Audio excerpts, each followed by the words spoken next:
जय गुरु जी।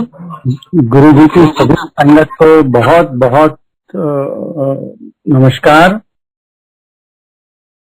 गुरु जी ने आज फिर से सेवा का सत्संग करने का मौका दिया। उनके चरणों में कोटि कोटि वंदना। और वैसे तो गुरु जी का मनन, गुरु जी का नमन सुबह शाम चलता रहता है मन में, लेकिन जब इस तरीके से फॉर्मली सत्संग शेयर करने को कहीं पे मिलता है तो गुरु जी की जो मेहर हुई, गुरु जी ने जो कृपा करी, महाशिव ने अपने आप को हमें अपने दर्शन दिए, अपने को देखने का, छूने का सौभाग्य दिया। ये सोच करके रोम रोम खिल जाता है, रोंगटे खड़े हो जाते हैं। और एक बारगी जो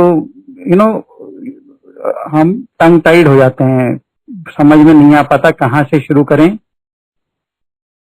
क्योंकि कई दफे आप लोगों ने सुना होगा सत्संग में कि गुरु जी की सारी संगत मानती है कि शिव, महाशिव होने की वजह से जो ये गुरु जी के साथ रिश्ता है, जो नाता है, ये जन्म जन्मों का है। इस जन्म में हम कब रूबरू हुए, कब हमें उस चीज का की अवेयरनेस आई, ये सबके लिए अलग अलग हो सकता है। बट ये सब चीजें सोच सोच करके और अपने जीवन में गुरु जी से फिजिकली मिलने से पहले भी कई चीजें जो हुई, उसमें गुरु जी की छाप, गुरु जी का हाथ, गुरु जी का आशीर्वाद साफ तौर पे अब नजर आने लगता है। गुरु जी से, गुरु जी के बारे में जो जानकारी हमें हुई वो मेरे मामा हैं कर्नल जोशी अंकल, उनके थ्रू हुई। आप लोगों ने कई सत्संगों में उनका सुना होगा। वो उन पे गुरु जी की बहुत कृपा रही है। तो वो फौज में थे, दिल्ली में पोस्टेड थे, एनएसजी कमांड कर रहे थे। उस टाइम पे उनके यहाँ कभी आते थे तो जैसे वो सुबह 5-6 बजे जॉगिंग करने जाते थे तो उन्होंने अपने म्यूजिक सिस्टम में अलार्म लगा रखा था। शब्द बजते थे सुबह 5 बजे, श्वासा दी माला, नाल सिमरा में तेरा नाम, या तू मेरा पिता तू है मेरा माता। और गुरुजी के उस समय पे इतने कैलेंडर नहीं होते थे, एक आध कैलेंडर वगैरह लगे हुए होते थे। तो गुरुजी हैं कर करके पता था। उस समय गुरुजी जलंधर में हुआ करते थे। मेरे फादर को 92 में कैंसर हो गया था और उसके बाद में रेडियोथेरेपी वगैरह से वो ठीक भी हो गया था। और उनका इलाज एम्स में हुआ था। हम लोग जयपुर में रहते थे, उनका इलाज एम्स न्यू दिल्ली में हुआ था। तो डॉक्टर्स ने यहाँ कहा था पीरियोडिकली आते रहिएगा, चेकअप कराते रहिएगा। 96 में मैंने अपनी इंजीनियरिंग पूरी करी थी और मैं अपना इंजीनियरिंग करके अपना नौकरी वोकरी करने चला गया था डाउन साउथ। बाद में मैंने कह करके अपना ट्रांसफर वापस दिल्ली लिया और तब मेरे फादर अपने एक चेकअप के लिए वापस एम्स आए। फरवरी 1997 की बात है।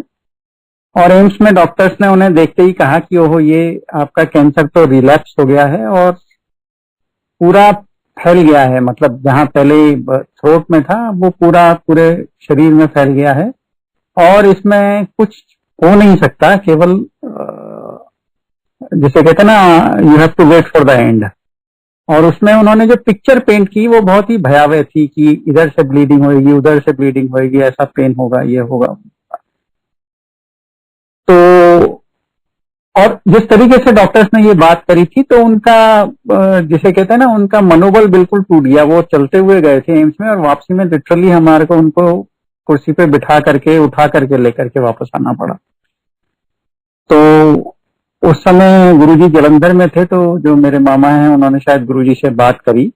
एग्जैक्टली क्या बात हुई ये तो पता नहीं, बट शायद ऐसा कुछ हुआ कि भाई समय तो आ गया है, बट हाँ बिना कष्ट के जाएं। तो उन्होंने कुछ उपाय बताया जिसमें 4 का फिगर आता था।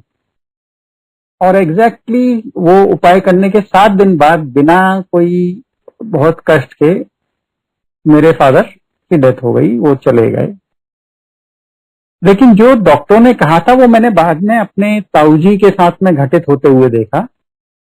कहने का मतलब यह है कि गुरुजी, देखिए आना जाना लगा हुआ है। गुरुजी ने जो है, जो एक पेन प्रिडिक्टेड था और जो भी कष्ट काटने थे या जो भी उनका यहाँ पे पूरा हो गया था वो उन्होंने एकदम पेनलेसली वो कर दिया। अब 1 महीने बाद में, मैं दिल्ली में ही जॉब कर रहा था, तो 1 महीने बाद में किसी टूर से मैं चंडीगढ़ जा रहा था। उस समय तक गुरुजी चंडीगढ़ आ गए थे। तब तक मेरे दर्शन नहीं हुए थे, तो मामा ने कहा कि वहां गुरुजी के दर्शन करके आना, और गुरुजी पूछेंगे कि किद्दऊ आया, तो कहना जोशी अंकल का भांजा हूं। तो ठीक है, मैं चला गया चंडीगढ़, और ऐसा कोई विशेष आकर्षण नहीं था कि मुझे गुरुजी के यहाँ जाना है और आशीर्वाद लेना है, बट मामा ने कहा है, बड़े हैं वो, तो मैं जो है चला गया गुरुजी के यहाँ पे, मतलब जहाँ सत्संग होता था। वो थर्सडे का ही दिन था, और शायद 10 अप्रैल की तारीख थी, वो बैसाखी से जस्ट पहले का था। तो ऐसे ही गुरुजी आए, बैठे अपने आसन पर, और लाइन में लग करके मैंने भी मत्था टेका। तो गुरुजी ने एग्जैक्टली वही शब्द बोले जो मामा ने कहे थे कि किद्दऊ आया। और मैंने कहा जी मैं जोशी अंकल का भांजा हूं। तो गुरुजी ने मेरे सर पे हाथ रखा और कहा कल्याण कीता। अभी समझ में आता है कि उस समय क्या हुआ मेरे साथ, तब समझ में नहीं आया था।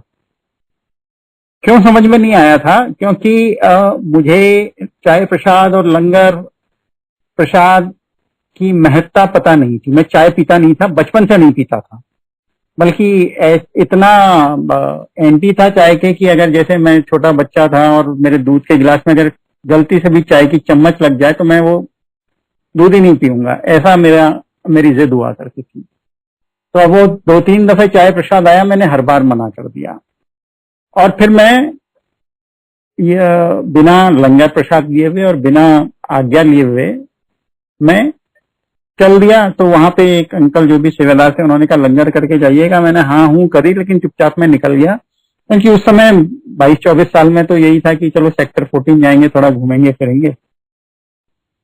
बट गुरुजी ने जो कल्याण कीता कहा था, उसकी महत्ता क्या थी वो अब समझ में आता है।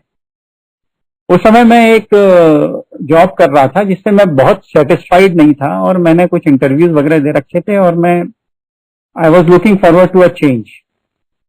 तो 14 या 15 अप्रैल को, मतलब जब गुरुजी से ये पहला साक्षात्कार हुआ, उससे 3-4 दिन बाद में मैं एक दिन सुबह सुबह मामी से अपनी बात कर रहा हूँ कि अरे मैंने ऐसे इंटरव्यूज दिए थे, पता नहीं उसका क्या हुआ। तो वो मुझसे कहती हैं कि एक काम करो, तुम फोन करके पता कर लो। मैंने कहा फोन करके कहाँ पता करूं? मैंने जो मतलब वो उस कंपनी की कागज वगैरह थे, उस समय ऑफिस वगैरह थे, ऑफिस का डिटेल, ऑफिस कहाँ पे है, फोन कहाँ पे है, वो सब पता नहीं है, वो ढूंढना पड़ेगा। और मतलब कौन सा ऑफिस, उस कंपनी के बहुत सारे ऑफिस जिस कंपनी में मैं आज भी हूँ थे, तो वो कौन सा ऑफिस ने कोऑर्डिनेट किया था वो इंटरव्यू या वो प्लेसमेंट, वो सब मुझे पता ही नहीं है। वो पेपर्स में था, वो सब तो गुम गए, और मैं 6 महीने से ढूंढ रहा हूँ, मुझे मिले नहीं है ये वो।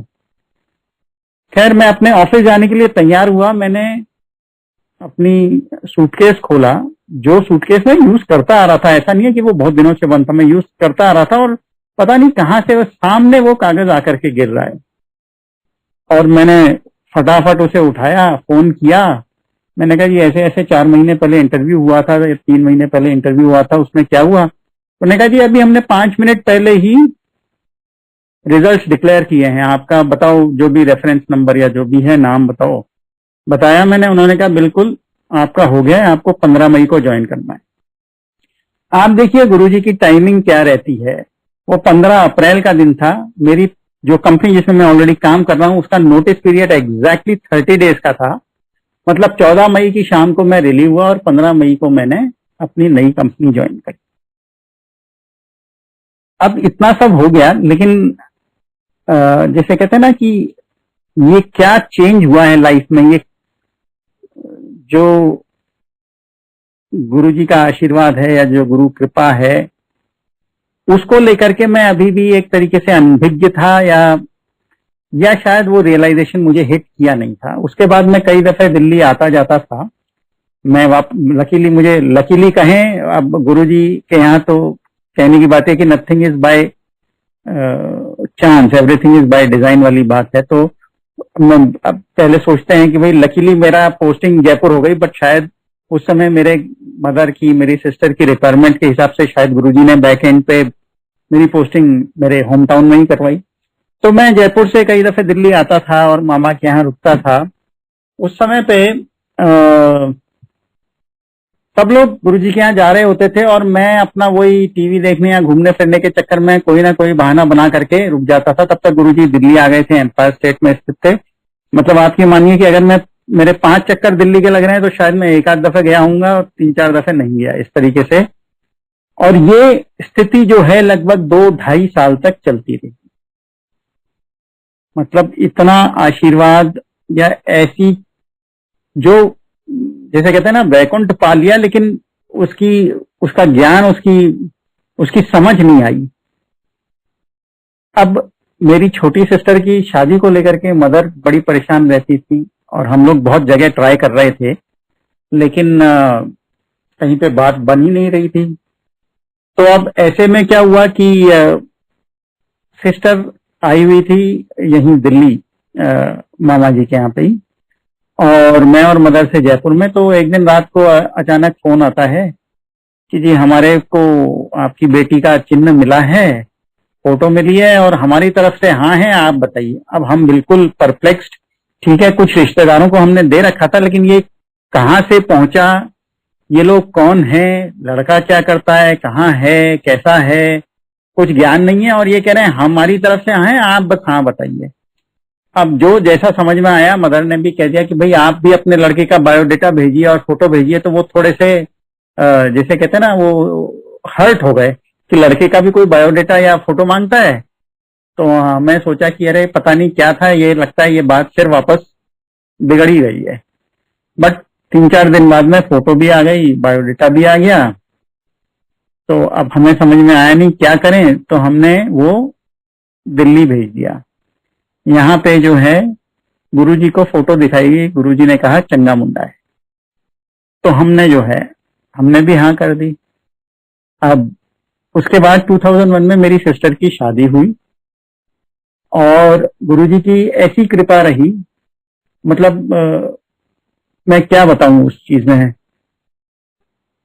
क्या हुआ कि मेरी मदर एक स्कूल में प्रिंसिपल थी और उनकी फ्रेंड का ही, मतलब फैमिली फ्रेंड एक हैं, वो ओनर हैं उसी स्कूल की। तो उन्होंने कहा कि शादी आप स्कूल ग्राउंड से ही कर लेना। तो हमारे लिए तो ये बड़ा अच्छा वो था, तो शादी स्कूल ग्राउंड से होने की बात थी। गुरुजी के बारे में मेरी मदर ने उनसे भी काफी बात करी थी और वो भी गुरुजी से जुड़ गई थी, उनका बेटा भी गुरुजी से जुड़ गया था। और अभी कुछ समय पहले उन्होंने भी, कुछ समय तो नहीं, काफी समय पहले उन्होंने भी सत्संग किया था, पृथ्वीराज अंकल या बोल नाम है उनका। तो शादी से 3-4 उस समय 2001 में केटरिंग वगैरह टोटली आउटसोर्स नहीं होती थी। आप उस समय पे फिर भी केटरर के साथ में डिस्कस करते थे, तंदूर वंदूर लगता था। तो शादी से 2-3 दिन पहले आंटी को सपने में गुरुजी आते हैं और बताते हैं कि भाई तंदूर यहाँ नहीं, यहाँ लगाना है। तो उन्होंने मदर से बात करी, तो नेक्स्ट डे मदर ने कहा कि भाई आंटी को गुरुजी सपने में आए थे और उन्होंने कहा यहाँ नहीं, यहाँ लगाना है।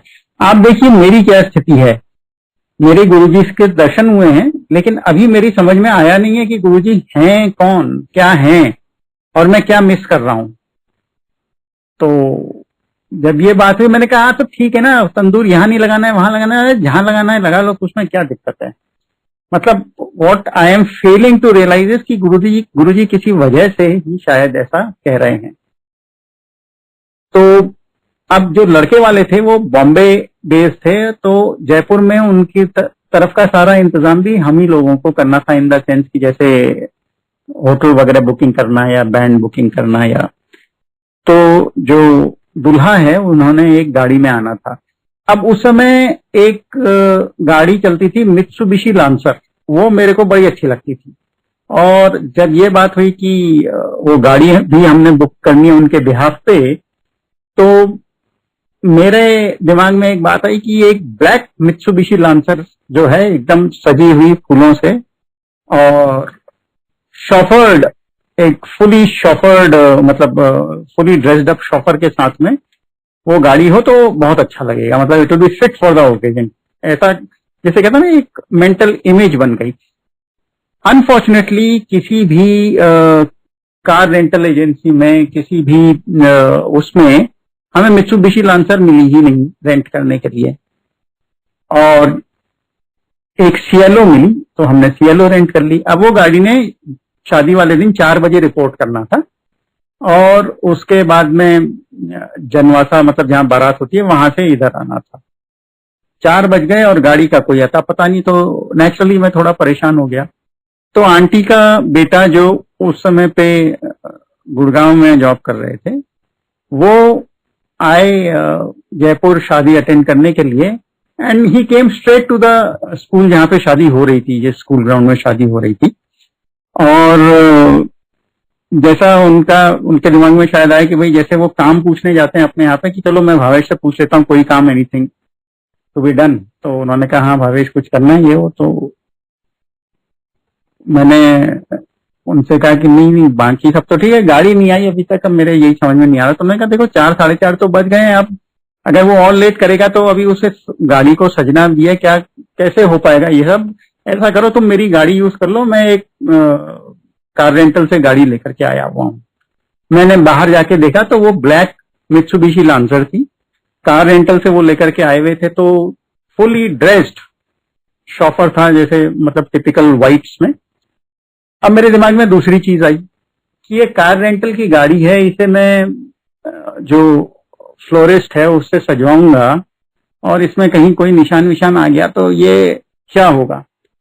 और जैसे वो जो ड्राइवर है, जो शॉफर था, वो मेरा माइंड रीडिंग कर रहा है। वो बोलता है कि आप ऐसा करिए, जो भी सजावट वगैरह करवानी है करवा दीजिए, कल सुबह वापस गुड़गांव जाने से पहले मैं इसे सर्विस करवा लूंगा। आप मतलब जैसे मैं बोल रहा हूं तो अभी भी मेरे रोंगटे खड़े हो जा रहे हैं ये याद करते हुए कि इधर मैं सोच रहा हूं और उधर वो ये शब्द बोल रहे हैं। और जो 6 महीने पहले मेरे दिमाग में गुरुजी ने एक थॉट दिया था, वो थॉट को उन्होंने साकार भी उन्होंने ही किया। तो सिस्टर की शादी बहुत ही अच्छे से हुई। जिसे कहते हैं ना कि पूर्वजों का पुण्य प्रताप, गुरु का आशीर्वाद सबसे जो है, अगर आपने शादी में 5 रुपए खर्च किए तो लोगों ने कहा कि अरे 500 रुपए की शादी हुई, इस टाइप से बहुत अच्छा वो रहा। और जो मेरे ब्रदर इन लॉ हैं उनका तो क्या मैं कहूं कि मतलब ठीक है, गुरुजी ने जब कहा था चंगा मुंडा है तो फिर मतलब कहने को कुछ बचा ही नहीं। अभी तक भी गुरुजी में आस्था या गुरुजी की महिमा से मैं अनभिज्ञ था। अब जैसे अपने यहाँ पे होता है कि शादी के बाद में लड़की ससुराल जाती है, फिर एक दफे वापस मतलब फॉर्मली घर वापस आती है, तब उसकी विदाई मानी जाती है। तो ऐसे एक दफे वो बॉम्बे जाकर के फिर जब वो वापस आई और finally when she was going back to Bombay, तो उस दिन मैं ऑफिस लेट गया और इस वजह से मेरे को रात को आने में बहुत लेट हो गई, मतलब 9 साढ़े 9 बज गए। और मेरा जो ऑफिस या जो इंडस्ट्रियल यूनिट थी वो आउटसाइड सिटी लिमिट्स थी, मुझे हाईवे पे आना पड़ता था। मैं उस समय बाइक यूज करता था, तो मैं बाइक से आ रहा था, 9 साढ़े 9 बज रहे थे और अचानक एक कुत्ता मेरे सामने आ गया और मेरे फ्रंट व्हील से वो टकराया। और मेरी स्पीड इतनी तेज थी कि मतलब एक बड़ा सा कुत्ता तो छोड़िए, अगर एक छोटा कंकड़ से थोड़ा सा बड़ा पत्थर भी मेरे टायर के नीचे आता तो वो मुझे इम्बैलेंस कर देता। समहाउ मैंने दोनों साइड पे पांव रख करके अपने आप को बैलेंस किया और आई रियलाइज कि मेरे ठीक पीछे एक रोडवेज की बस आ रही थी। तो अगर मैं मतलब उस समय गिरता तो बचना मुश्किल तो छोड़िए, मतलब श्योर शॉट था कि मैं उस दिन फिर मेरा जीवन पूरा हो गया होता। तो और हाईवे था, तो वो आप लोगों ने देखा होगा कि कुछ शहरों में वो या जैसे ही हम शहरों से बाहर निकलते हैं तो वो शहर के बाहर के गांव को कनेक्ट करने के लिए कुछ जीपें चलती हैं जिनमें ठसाठस लोग भरे हुए होते हैं। वो एक जीप भी पास से निकल रही थी, वो जीप वाले ने लिटरली स्लो करी मेरी बाइक के साथ में और बोला भाई साहब आपने तो बहुत बढ़िया बैलेंस किया। तो बच गए आप। तो आई ऑल्सो रियलाइज कि ये बहुत बड़ा चीज हुई है। मेरे घर के रास्ते में एक राम मंदिर आता था, वहां पे शिव जी की भी बहुत अच्छा शिवलिंग और मूर्ति है। तो मैं बचपन से, जब मैं मतलब स्कूल में पढ़ता था, तब से मैं वो राम मंदिर जाता था। और जाने का मेन कारण होता था, उसके पास में एक बेकरी है, मेरे को खाने पीने का बड़ा शौक है, तो मैं वहां खाना पीने जाता था। बट हाँ, रास्ते में मैं राम मंदिर में मत्था जरूर टेक लेता था एक तरीके से। तो उस दिन भी 9:30 बज रहे थे, तो मंदिर बंद हो चुका था। तो वो शटर्ड मंदिर से ही मैंने मोटरसाइकिल में चलते चलते केवल सर झुकाया। और वो एक क्षण, क्योंकि तब तक हालांकि गुरुजी की महत्ता से मैं अनभिज्ञ था, लेकिन उनकी जो कैरेक्टरिस्टिक फ्रेग्रेंस है उससे वाकफियत हो चुकी थी। मतलब, और जैसे ही वो सर झुकाया, वो एक ऐसा तेज झोंका गुरुजी की फ्रेग्रेंस का आया कि कोई शक शुबहा कुछ रह नहीं गया कि इस सब के पीछे कौन है। उस दिन से जो है गुरुजी के साथ में मेरी जिंदगी जुड़ गई। उन्होंने मुझे अपने अपने शरण में एक तरीके से ले लिया, पहले ही ले लिया था। मेरी आंख उस दिन खुली। अब जब सिस्टर की शादी हो गई, तो मेरी मदर को मेरी शादी का भी बड़ा चाव हो रहा था। और मेरा ट्रांसफर तभी जयपुर से रेवाड़ी हो गया। रेवाड़ी आपको पता होगा, यहाँ दिल्ली से कोई 40-45 किलोमीटर दूर हरियाणा में ही एक शहर है, दिल्ली जयपुर हाईवे पे। तो वहां पे एक हमारी ही कंपनी का एक दूसरा यूनिट थी, वहां पे मेरा ट्रांसफर हो गया। वहां ट्रांसफर हो गया तो ज्वाइन करने से पहले मैं और मदर जो है थोड़ा नैनीताल वगैरह गए, और उसके बाद में मामा के यहाँ पे दिल्ली आए। अब मेरी मामी की, अच्छा दिल्ली आए तो हाँ, फिर एक दिन में उनके यहाँ फोन आया कि भाई गुरुजी आ रहे हैं। वो वसंत कुंज में रहते थे। गुरुजी आ रहे हैं, नीचे ऊपर नहीं आएंगे। तो जो भी हुक्म हुआ होगा, तो मामी ने तुरंत एक कोका कोला या थम्स अप कुछ था वो लिया, और उसमें नींबू निचोड़ा और काला नमक डाला, और वो गुरुजी को नीचे देना था। तो गुरुजी ने 2-4 घूंट लिए और फिर मुझसे कहा पी जा। अब मेरे को तो अभी कॉन्सेप्ट समझ में आया नहीं था। मैंने कहा अरे जूठा पीने का मतलब समझ में नहीं आया। मैंने कहा अच्छा अच्छा। तो गुरुजी ने पूछा क्या कर रहा है, मैंने कहा जी कुछ नहीं। तो उन्होंने कहा चलो मेरे साथ। मैंने कहा अच्छा, कि ये दे आओ और फिर चलो, ग्लास दे आओ और चलो और पी जाओ। तो मैं ऊपर आ गया, मैंने पिया तो नहीं। तो मामी ने पूछा कि ये गुरुजी ने लिया नहीं। मैंने कहा नहीं लिया, 2-4 घूंट लिए और फिर कहा पी जा। तो उन्हें बड़ा अचंभा हुआ कि पी जा कहा तो पी जा क्यों नहीं, ये तो अमृत है। खैर वो सभी ने थोड़ा थोड़ा लिया, और फिर मैंने कहा गुरुजी ने कहा चल मेरे साथ। तो मैं गुरुजी के साथ में फिर एम्पायर स्टेट चला गया। और उस दिन सुबह मतलब दिन में 2:30 या 3 बजे से रात को 8, साढ़े 8 बजे तक मैं गुरुजी की सेवा में था। और उन्होंने मुझे अपनी चरण दबाने का मौका दिया। और ये 4-5 घंटे कैसे निकले इसकी बहुत डिटेल याद नहीं है, लेकिन इतना बिल्कुल क्लियर है कि जिसे परमानंद की स्टेट कहेंगे, सुप्रीम ब्लिस, ये वो समय था मेरे लिए।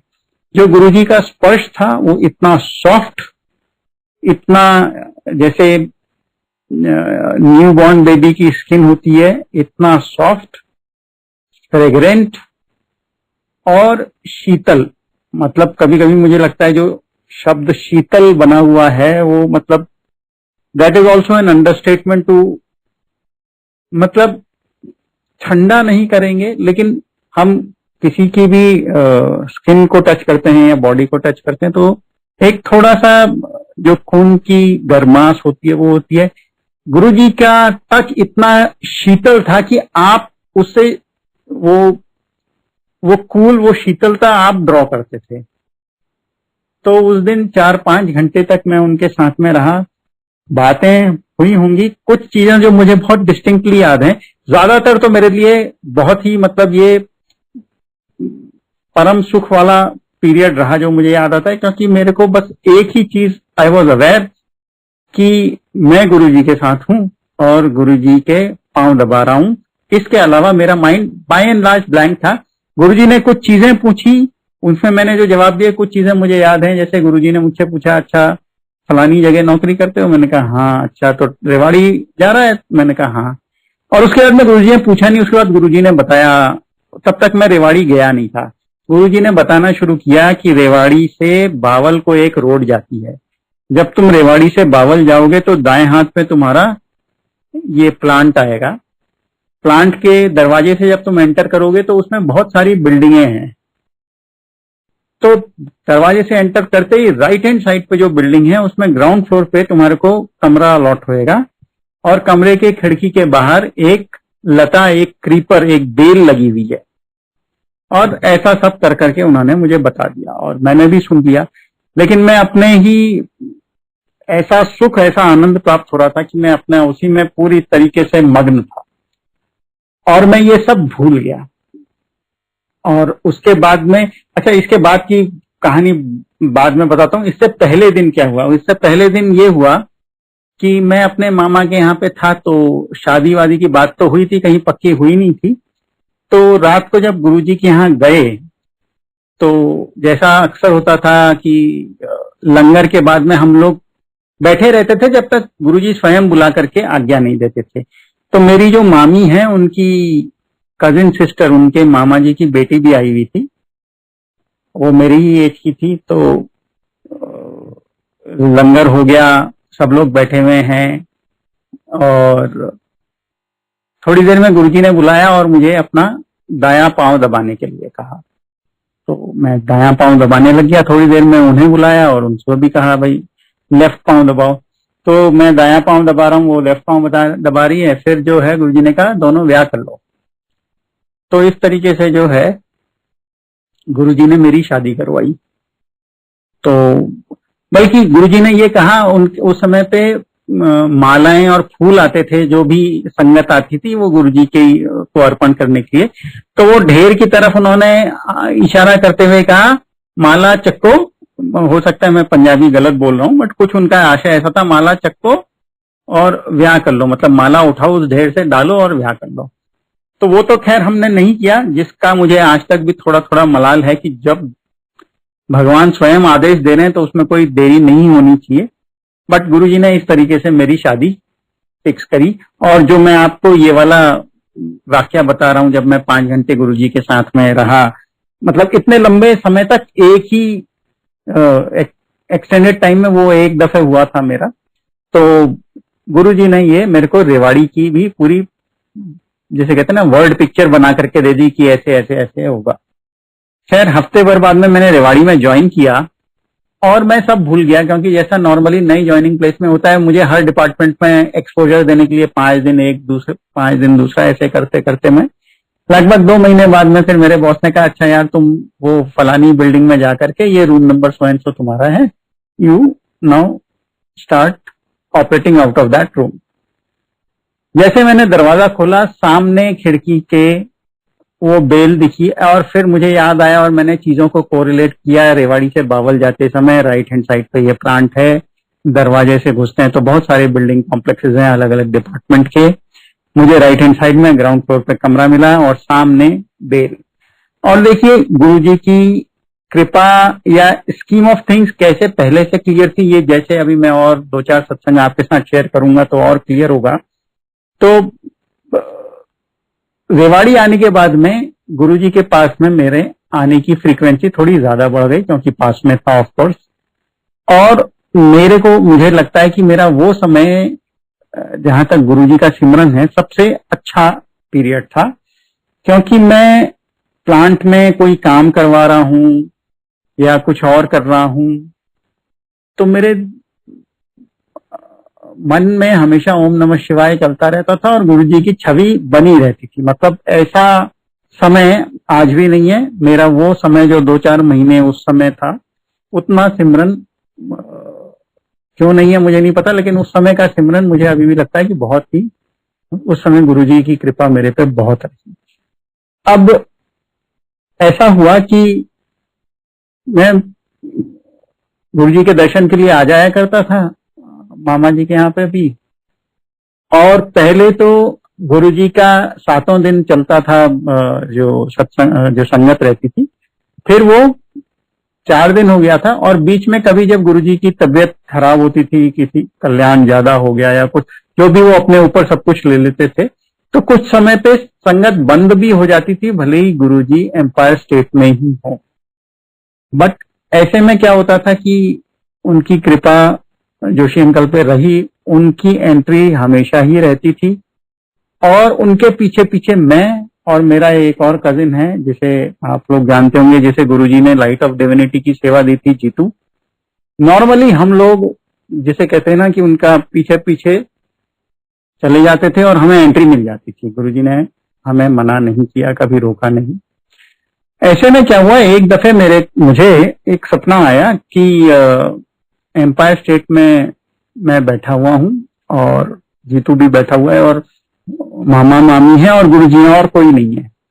और गुरुजी के पांव दबा रहे हैं और एक जैसे वो पुराने गांव में जो मंजी जिसे बोलते हैं, जो वो मूंछ की जो चारपाई होती है, ऐसी चारपाई पे गुरुजी बैठे हुए हैं और पांव वाव दबा रहे हैं। फिर वो जो है गर्म पानी से सेक के लिए गर्म पानी मंगवाते हैं और मामी मेरी गर्म पानी लेकर के आ रही है। और मेरे मन में आ रहा है कि अरे ये पानी तो खौलता हुआ है, इसमें कोई पांव कैसे डाल लेगा, इसमें तो पांव जल जाएगा। इतना सपना आया और मेरा सपना टूट गया। उसके कुछ महीने 1.5 महीने बाद में मैं दिल्ली आया और ऐसे ही गुरुजी के यहाँ हम गए। संगत बंद थी, नॉन संगत डे था। तो मामा मामी मैं और जीतू, जो मैंने सपने में देखा था वही ऑडियंस उस दिन है। और अभी मेरे को कुछ याद नहीं आया है। और गुरुजी एम्पायर स्टेट में नीचे जहां उनका सिंहासन था उसके से उसी वाले एरिया में, लेकिन जमीन पे बैठे हुए हैं और अलग चादर बिछाई हुई है और उनका कुछ मालिश वगैरह चल रही है।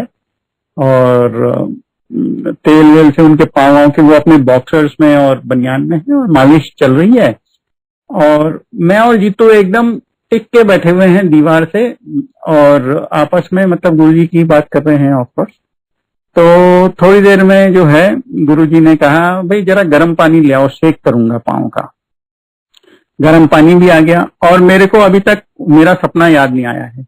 और फिर अचानक गुरुजी मुड़े और मेरी तरफ, लिटरली मेरे जैसे कहते हैं ना आंखों में आंखें डालते हुए, मुझसे नहीं कह रहे हैं, कहे जनरल रहे लेकिन देख मेरी तरफ रहे हैं, और कहते हैं ये क्या पानी है, ये तो गर्म ही नहीं है, पानी तो ऐसा गर्म होना चाहिए खौलता हुआ कि पाँव जल जाए। क्यों भाई, क्यों भाई, उन्होंने मुझे एड्रेस किया। एंड जैसे ही उन्होंने क्यों भाई कहा तो मुझे अपना स्वप्न दर्शन याद आया कि गुरुजी ने ये चीज तो मुझे पहले ही दिखा दी थी।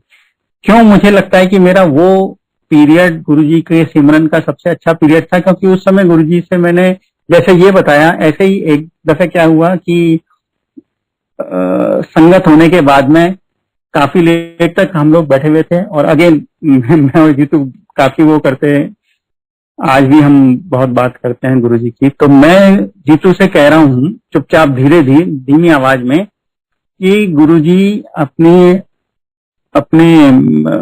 संगत को, जिन पे कृपा उनकी अच्छी होती है, कभी जोड़े दे देते हैं, कभी चोला दे देते हैं।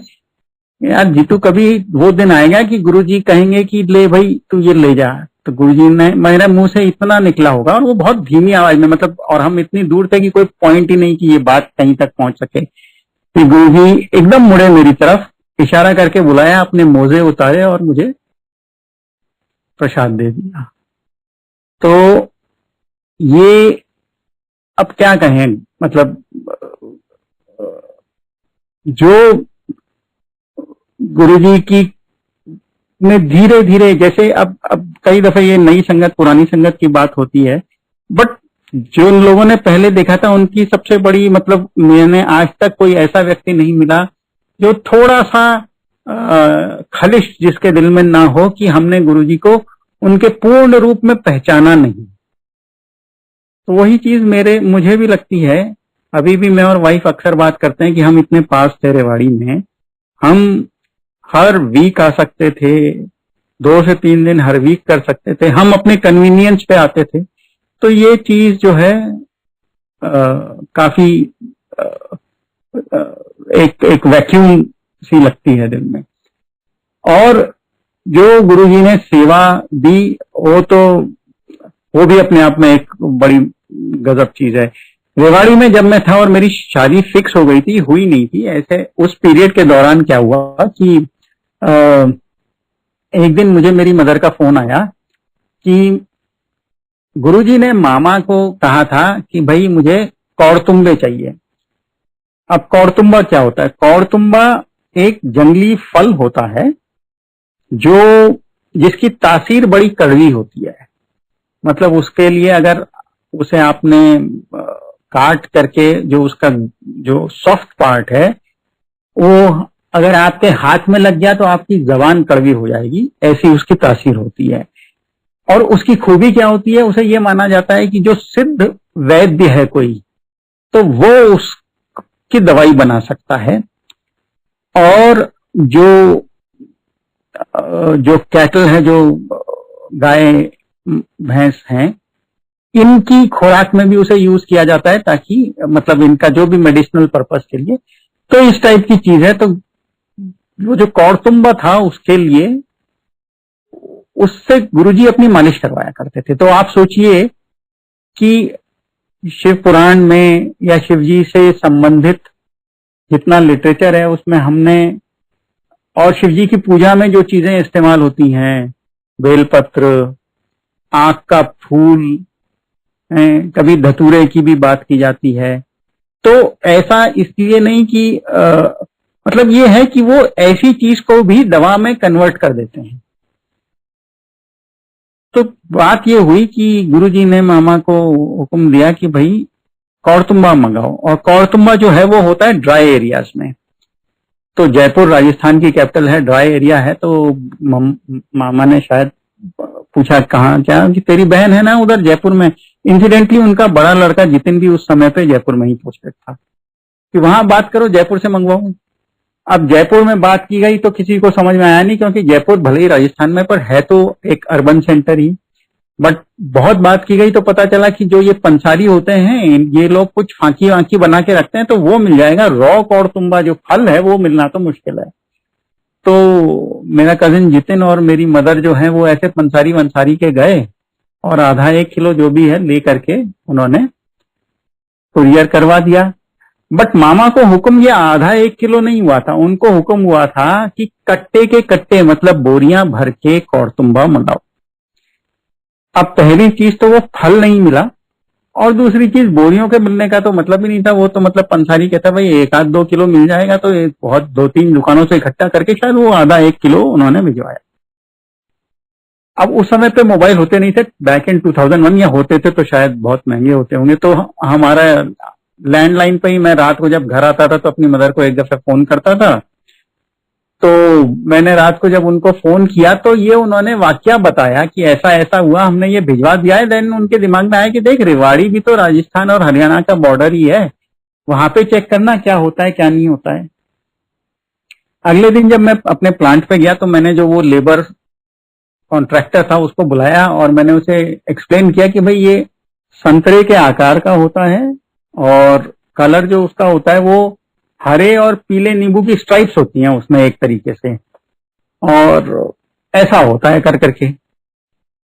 तो उसने कहा कि आप गड़ुम्बे की बात करो। मैंने कहा नहीं, कौड़तुम्बा।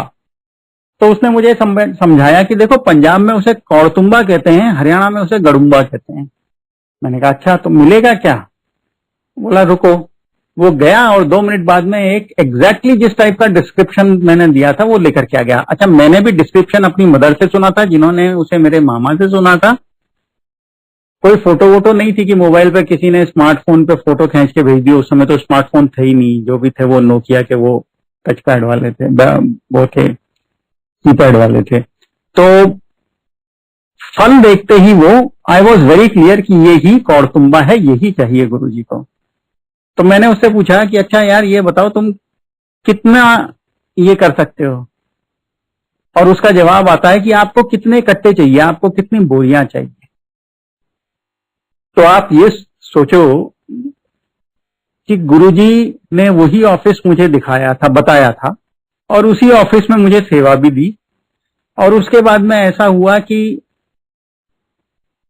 जब भी कौड़तुम्बे की आवश्यकता होती थी तो मामा को बोल दिया जाता, हाँ भाई बोल दई कौड़तुंबे भेज दे कर करके। अब मेरे को तो वो एग्जैक्टली कैसे वो मेरे को हुक्म आता था कहना जरा मुश्किल है, मैं पंजाबी बोलता नहीं हूँ, बट वो सुन करके बड़ा अच्छा लगता था।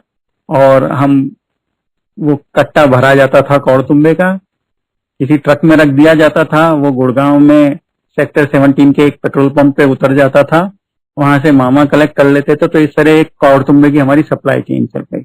और गुरुजी की ऐसी कृपा रही कि उसके बाद में मेरा ट्रांसफर जो है वो जयपुर आया नहीं। कौड़तुंबे की कौड़तुंबा प्रसंग अभी खत्म नहीं हुआ।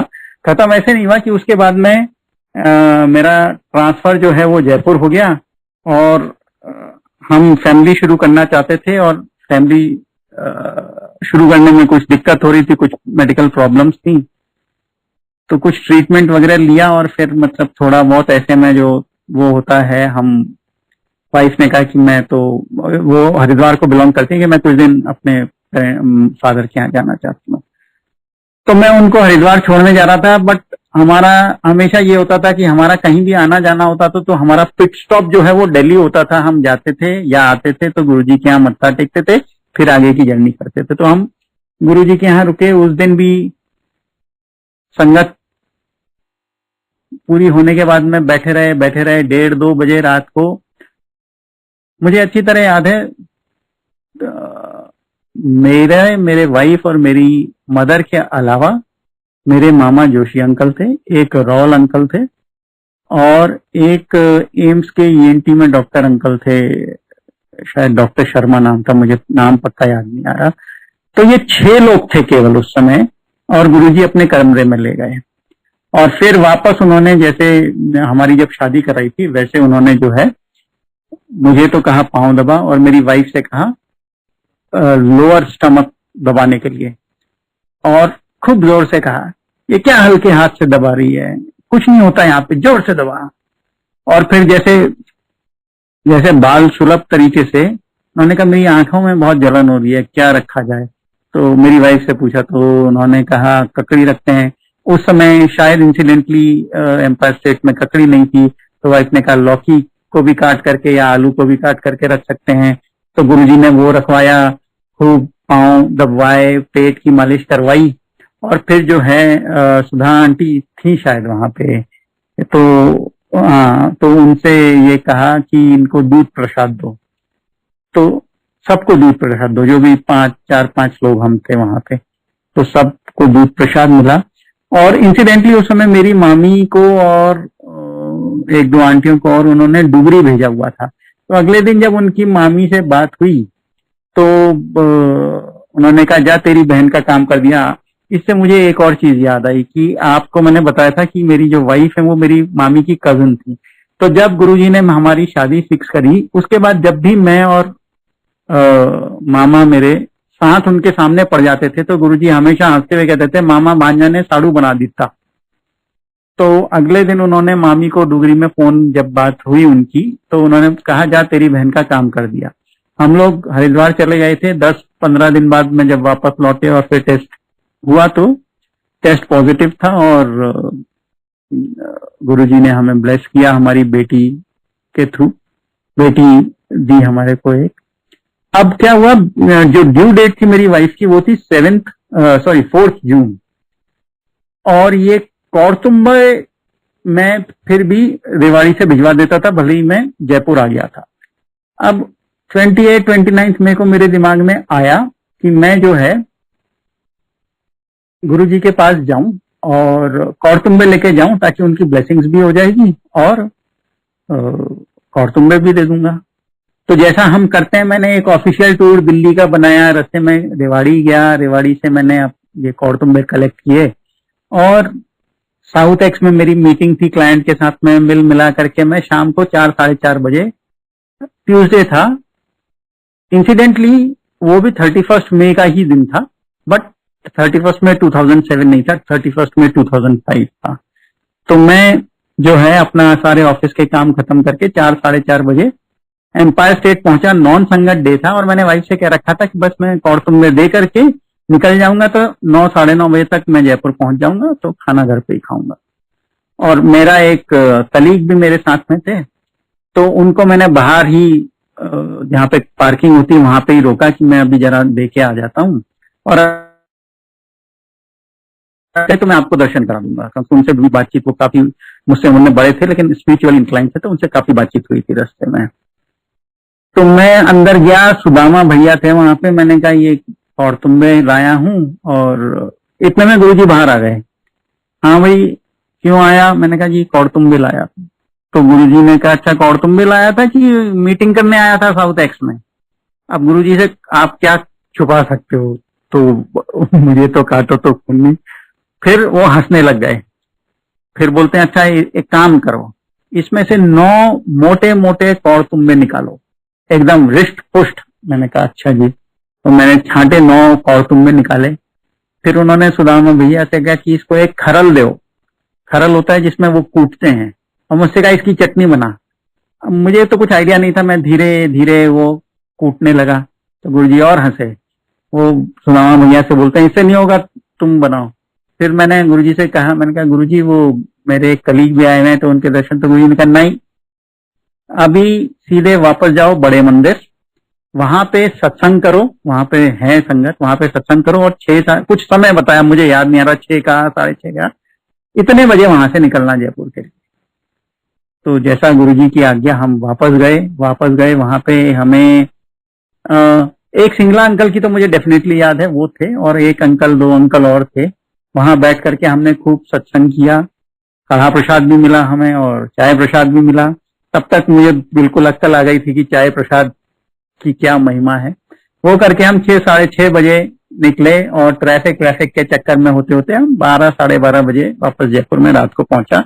मैंने अपनी वाइफ को उठाया और मैंने उससे कहा देखो बेटी होगी, क्योंकि गुरुजी ने 9 कौड़तुम्बे निकलवाए थे, हिष्ट-पुष्ट 9 दुर्गा होती हैं तो बेटी होगी।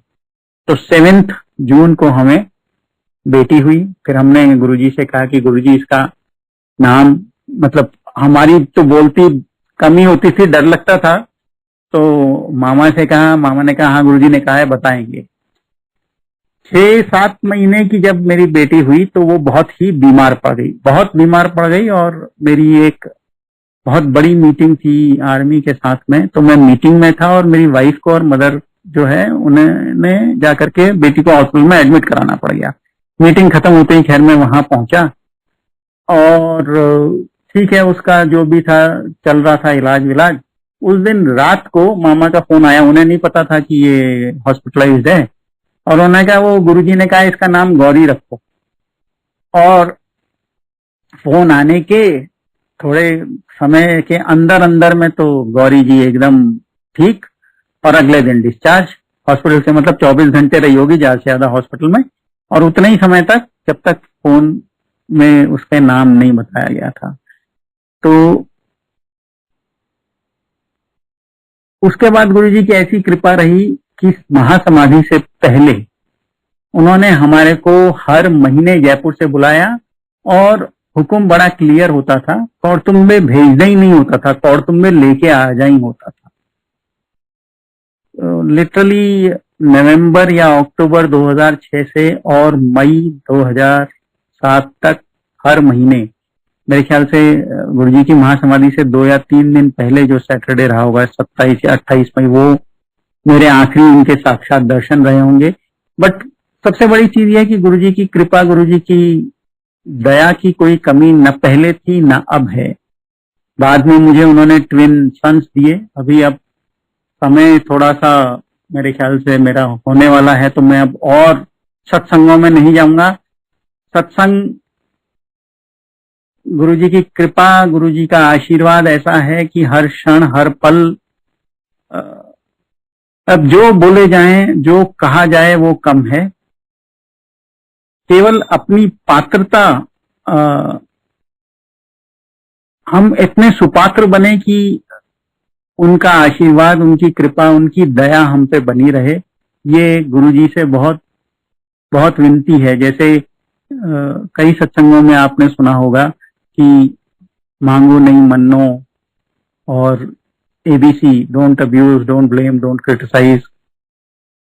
तो गुरुजी के ये वचन सुनने में बहुत आसान है, लेकिन करने में बहुत ही मुश्किल है। मांगो नहीं मन्नो का मैं जो अब अर्थ निकालता हूं, कि जिस स्थिति में जिस तरह से गुरु रखना चाहें, सुख या दुख, कोई कष्ट, क्योंकि कष्ट तो वो आधे से ज्यादा 90-95% तो शील्ड आपके लिए कर ही देते हैं। जो आपके खाते में आता है वो आपका हमारा अपना कर्म काटने के लिए ही आता है।